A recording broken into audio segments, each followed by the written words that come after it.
시간 우리 다 같이 보실 하나님의 말씀 시편 133편 1절부터 3절까지 말씀입니다. 시편 133편 1절부터 3절까지 말씀, 우리 다 같이 한 목소리로 합독하도록 하겠습니다.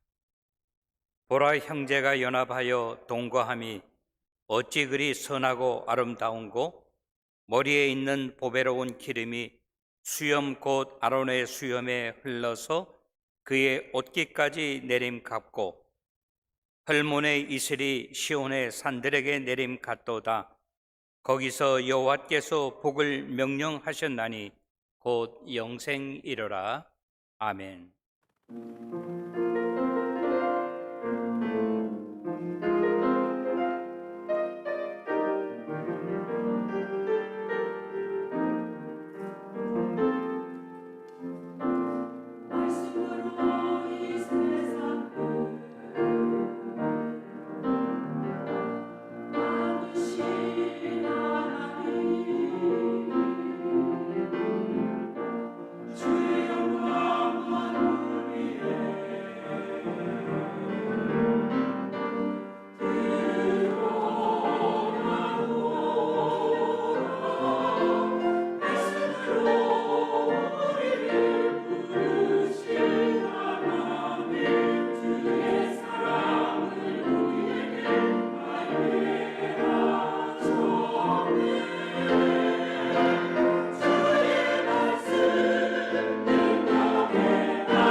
감사합니다. 우리 찬양 참 좋죠. 주의 말씀, 능력의 말씀, 우리를 세우사 그의 뜻대로 이루게 하시네. 오늘 이 설교 본문하고 참 잘 어울리는 그런 찬양입니다. 한번 따라 하시기 바랍니다. 형제가 연합해야. 우리 하나님께서 말씀하시는 거예요. 우리 형제들이 연합해야 된다. 형제가 연합해야지만이 하나님의 일을 이룰 수 있다라고 하는 거예요. 아까 찬양대가 불러준 찬양처럼 말씀으로 능력으로 우리를 세우사 하나님의 뜻을 이루게 하신다라고 하는 거예요. 예, 한국에서는 어제지요. 오늘은 미국의 할로윈데이입니다만 어제 할로윈데이에 이태원에서 할로윈 축제를 하던 사람들이 현재 이 시간 153명이 유명을 달리했다라고 그렇게 이야기하고 있습니다. 근데 다 끝난 것이 아니라 계속해서 숫자가 늘어난다 그래요. 저희 교회는 세우고 난 다음부터 제가 이 할로윈이라고 하는 것은 우리 기독교에서 해야 되는 것이 아니다라고 해서 우리 주일학생들이 많이 있었을 때는 교회에서 아이들을 불러가지고 아이들을 위해서 행사를 했습니다. 선물도 나누어주고 게임도 하고 그렇게 했었습니다. 오늘 본문에 보면 우리들에게 여호와 하나님께서 말씀하시는 말씀이 있습니다. 이 본문 말씀의 배경은 어디에 있는가 하면 이렇습니다, 여러분. 다윗 왕이 성전으로 올라가요. 근데 본인 혼자만 올라가는 것이 아니라 자기 경호원만 데리고 올라가는 것이 아니라 모든 사람이 성전으로 올라가면서 기뻐서 춤을 덩실덩실 추면서 이야기하면서 우리가 여호와 하나님의 전에 나가서 하나님께 예배를 드릴 수 있다고 하는 것은 우리에게 축복이다. 귀한 일이다. 그렇게 생각하면서 올라갔습니다. 근데 이것이 이스라엘 백성들만 그런 생각을 갖고 있는 것이 아니라 누구도 다윗 왕도 그러한 생각을 가지고 있었습니다. 그래서 1절 말씀에 보면 이렇게 기록되어 있습니다. 보라, 형제가 연합하여 동거함이 어찌 그리 선하고 아름다운고 그랬어요. 저는 여기에서 형제가 연합하라라고 하면서 한번 소 제목을 잡아 보았습니다. 본문은 이야기합니다. 보라, 형제가 연합하여 동거한다라고 하는. 여기서 형제라고 하는 것은 무엇입니까? 형제라고 하는 것은 하나님께서 우리에게 허락하신 공동체의 구성 요소라고 하는 거예요. 형제가 같은 부모 밑에서 나왔다 할지라도 성격이 다를 수가 있습니다. 대표적인 사람이 야곱과 에서를 우리가 들 수가 있습니다. 그들은 성격이 참으로 달랐습니다. 야곱과 에서는 아버지를 닮았고 야곱은 어머니를 닮았습니다. 아버지를 닮은 야곱은 그 에서는 어떻게 했습니까? 사냥을 참으로 좋아했어요. 그리고 어머니를 닮은 야곱은 어머니를 따라서 어머니를 늘 도왔다고 하는 거예요. 어디에서? 부엌에서, 집에서. 그래서 미국 사람들은 야곱을 일컬어서 마마보이라고 그렇게 이야기를 합니다. 그들의 지향하는 바가 달랐습니다. 에서는 배고플 때 팥죽 한 그릇이면은 족하다라고 그렇게 고백을 했는가 하면은 야곱은 장자라고 하는 직분, 이 직분에 대해서 자기의 모든 것을 다 걸었다라고 하는 거예요. 올인했다고 하는 것입니다. 다른 말로 말하면은 형제들이라 할지라도 생각이 다를 수가 있습니다. 지향하는 바가 다를 수가 있습니다. 그럼에도 불구하고 성경은 우리들에게 이야기합니다. 형제가 연합하라. 연합하라고 하는 것은 한번 만나서 밥 한 그릇 먹고 차 한 잔 마시고 헤어지라고 하는 것이 아닙니다. 거기서 이야기합니다. 연합하여 동거함이 그랬어. 계속 뜻과 마음을 합치는 거예요. 그런데 성경은 이야기합니다. 형제가 동거함이 어찌 그리 선하고 아름다운가 라고 이야기하고 있습니다. 선하다라고 하는 말은 무슨 말입니까? 너희들이 서로 도와서 큰 일을 해야 된다. 큰 일은 어떤 일입니까? 선한 일. 큰 일은 하나님께서 행하시는 일을 행해야 된다라고 하는. 성경은 모세에 대해서 이야기를 합니다. 모세를 대해서 누구를 하나님께서 짝지어 주었습니까? 그의 형제 아론을 짝지어 주었다라고 합니다. 너희들이 마음과 뜻과 정성을 모두 하나님의 역사를 이루라라고 하면서 오늘 본문은 이야기합니다. 형제가 연합하여 동거함이 어찌 그리 선하고 아름다운가라고 묻고 있다고 하는 거예요. 연합하여 그들이 무슨 일을 했습니까? 하나님의 일을 했다고 하는 거예요. 그것을 보고 있으니까 너무나 귀하고 아름답다고 하는 거예요. 누구의 마음에 꼭 들었어요? 다윗의 마음에 들었습니다. 누구의 마음에 들었습니까? 하나님의 마음에 들었다고 하는 거예요. 그래서 오늘 예배드리시는 우리 사랑하는 성도 여러분, 우리 형제가 연합하여 동거함으로 말미암아 어찌 그리 선하고 아름답냐라고 고백하던 다윗의 고백이 우리들을 통해서 나타나게 되시기를 주님의 이름으로 축원합니다. 두 번째, 성경은 우리들에게 이야기하고 있습니다. 머리에 있는 보배로운 기름이 수염 곧 아론의 수염에 흘러서 그의 옷깃까지 내림 같다라고 이야기하고 있어요. 그러면서 한 사람의 이름을 우뚝 서게 불렀다라고 하는 거예요. 그 사람이 누굽니까? 아론이라고 하는 거예요. 아론이라고 하는 사람은 어떤 사람입니까? 자기의 형제 모세가 하나님께 부름을 받았지만은 하나님께서 누구를 들어서, 아론을 들어서 그 형제를 돕는 사람으로 하나님이 쓰셨다라고 하는 거죠. 여기 본문에 보면은 그 사람에 대해서 수식하기를 세 가지를 이야기하고 있습니다. 머리에 있는 보배로운 기름이다 그랬어요.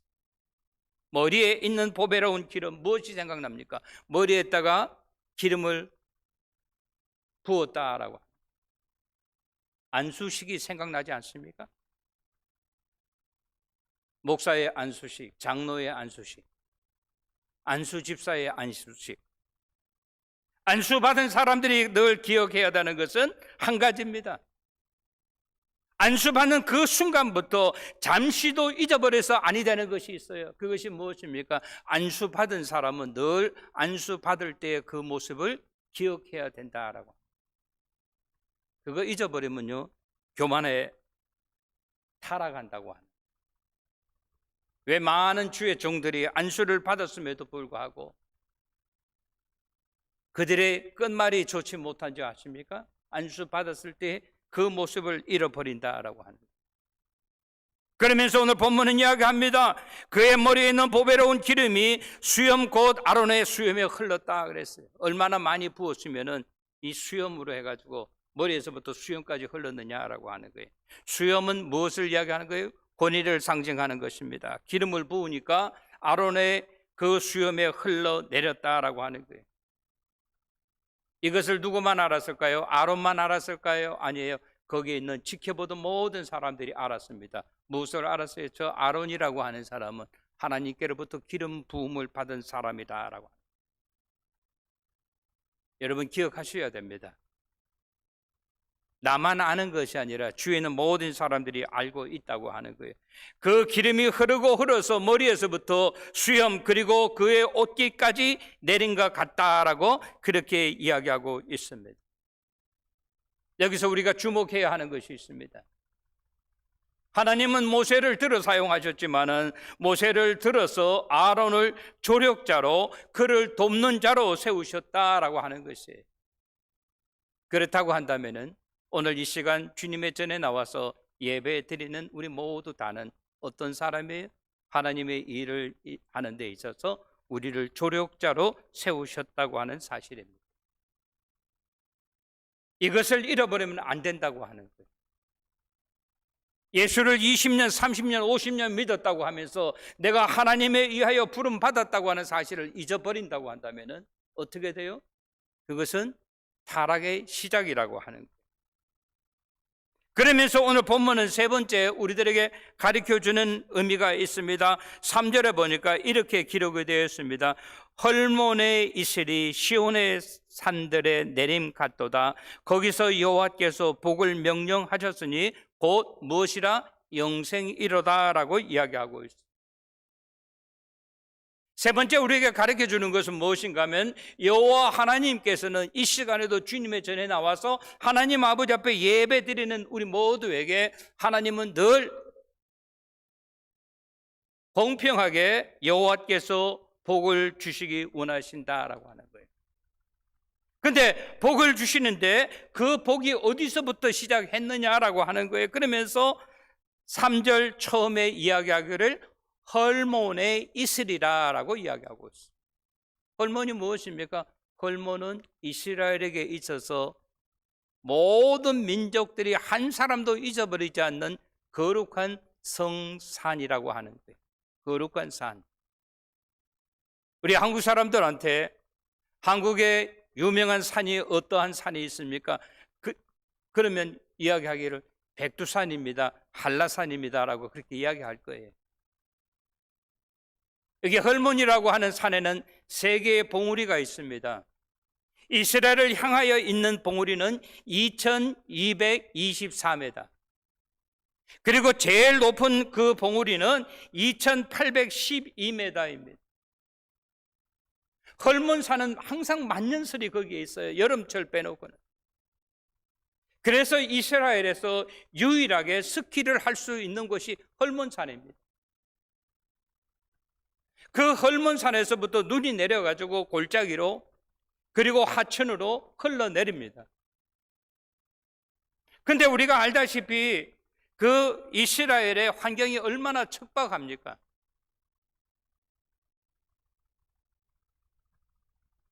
우리 김규환 집사님도 거기서 공부를 하셨지 않습니까? 참으로 척박해요. 비가 언제부터? 비가 3월부터 11월까지는 비가 오지 않는 곳입니다. 그리고 그 비가 오는 때는 거의 매일 비가 오듯이 한국에 장마가 쏟아지듯이 그렇게 오는데 그 7, 8개월 동안 비가 한 방울도 오지 않아요. 그런데도 어떡합니까? 거기에서 그렇게 식물들이 잘 자라나고 있다고 하는 거예요. 거기에서 나오는 과일들은 먹어보면 뭐 팔레스타인 지역을 여행해 보신 분들은 그 과일이 너무너무 달아요. 그 뜨거운 태양에 쏘이기 때문에. 낮에는 40도, 더울 때는 50도까지 올라가는 그런 날입니다. 그것도 한 달도 아니고 두 달도 아니고 거의 1년에 3분의 2가 그렇게 비가 한 방울 오지 않아요. 근데 여기 이슬이라고 하는 것은 뭔가 하면 하나님의 이슬의 법칙입니다. 오늘 아침에 제가 교회 오면서 차를 타고 이렇게 오는데 비가 부슬부슬 이렇게 이슬비 같이 쏟아지더라고요. 근데 이스라엘에는 40도, 50도가 돼가지고 이 수증기가 하늘로 올라간 것이 밤 되면요, 이것이 이슬과 같이 부슬비 같이 쏟아지는 거예요. 근데 우리 여기 설이 오는 것처럼 발에 묻을 정도가 아니라 푹 빠질 정도로 그렇게 오는 거예요. 다음 날도 또 올라가서 또 내려오는 거예요. 그러니까 농사가 잘 될 수밖에 없다고 하는 거예요. 제가 전에 말씀드렸죠? 1991년도에 제가 이스라엘에 갔는데 가는 날도 비가 오고 그 다음 날도 비가 오고 그 다음 날도 비가 오서 제가 물어봤어요, 가이드한테. 아니, 이스라엘은 건조한 곳이라고 이야기하는데 어떻게 이렇게 비가 오냐라고 물어보니까 그러더라고요. 이스라엘은 계절이 딱 두 개밖에 없다. 우기와 건기로 나누어지는데 건기 때는 비가 오지 않는다. 근데 우기 때는 비가 매일매일 온다고. 그 비가 매일매일 오기 때문에 여행자들이 이스라엘을 오지 않기 때문에 이스라엘 관광청에서 우리 목사님들을 초청해가지고 이렇게 손님이 없는 그 호텔에서 이 비를 맞으면서 여러분들 관광하게 만들었다라고 하는 거예요. 이스라엘의 법칙이 무엇입니까? 하나님께서는 어떻게 누구를, 시온을, 하나님의 백성들을 좀 더 큰 범위로 이야기하면 오늘 이 시간 주님의 전에 나와서 예배드리는 우리들을 더 크게 범위로 이야기하면 우리의 자손들을, 우리의 후손들을 하나님께서 축복하신다라고 하는 거예요. 어떻게? 이스라엘의 법칙에 의하여 축복하는 것처럼 하나님의 은혜가 우리들에게 임한다라고 하는 거예요. 본문 말씀 다시 한번 보세요, 여러분. 3절에 보니까 헐몬의 이스라엘의 시온의 산들에 내림 같도다. 거기서 여호와께서 복을 명령하였으니 곧 무엇이라? 영생이로라 라고요. 오늘도 우리가 세상에 바쁜 거 다 내려놓고 주님의 전에 나와서 하나님 아버지 앞에 예배드리시는 사랑하는 성도 여러분, 여러분의 가정, 우리 배들의 공동체, 우리의 자손, 우리의 후손에게 하나님의 은혜가 함께 할 줄로 믿으시는 저와 여러분이 되시기를 주님의 이름으로 축원합니다. 축복의 주체가 누구입니까? 여호와 하나님이라고 합니다. 누구를 축복하십니까? 오늘 이 시간에 주님의 전에 나와 예배드리는 우리 사랑하는 성도들과 우리 베들의 공동체를 축복하신다고 이야기합니다. 그것이 무엇입니까? 영생이다. 영원히 사는 거예요. 우리가 이 세상 살면서 힘들고 어려운 일이 있다 할지라도 여호와 하나님께서 말씀하십니다. 걱정하지 마라. 영어로 말하면 I will take care of you. 내가 너를 돌보리라. 내가 너와 함께 하리라 라고 하시면서 내가 너에게 영생을 주었다라고 합니다. 사랑하는 성도 여러분, 오늘 말씀 정리합니다. 우리가 생각이 다르다 할지라도, 뜻이 다르다 할지라도 우리에게는 형제라고 하는 의미가 어떤 의미가 있습니까? 부모님이 낳아주신 형제가 있는가 하면은 하나님께서 우리들을 불러 모으신 우리 믿음의 형제 자매들이 있다고 하는 사실 우리가 기억하면서 하나님의 영광을 위하여 우리가 열심히 일하게 될 때 우리의 수고와 우리의 헌신을 통해서 하나님의 영광이 나타나게 되시기를 주님의 이름으로 축원합니다. 여호와 하나님은 말씀하십니다. 내가 너에게 영생을 주었다라고 하는 사실 기억하면서 하나님 아버지 앞에 어느 곳에 있든지 영광 돌리시는 우리 모두가 되시기를 주님의 이름으로 간절히 축원합니다. 좋으신 우리 하나님 아버지의 은혜와 사랑을 진심으로 감사를 드립니다. 오늘 우리에게 주신 말씀, 우리가 이 말씀 기억하면서 우리 형제들이 연합함으로 말미암아 하나님 아버지 앞에 영광 올려드리는 우리 모두 되게 하여 주시옵소서. 예수님의 이름 받들어 감사하며 기도드리옵나이다. 아멘.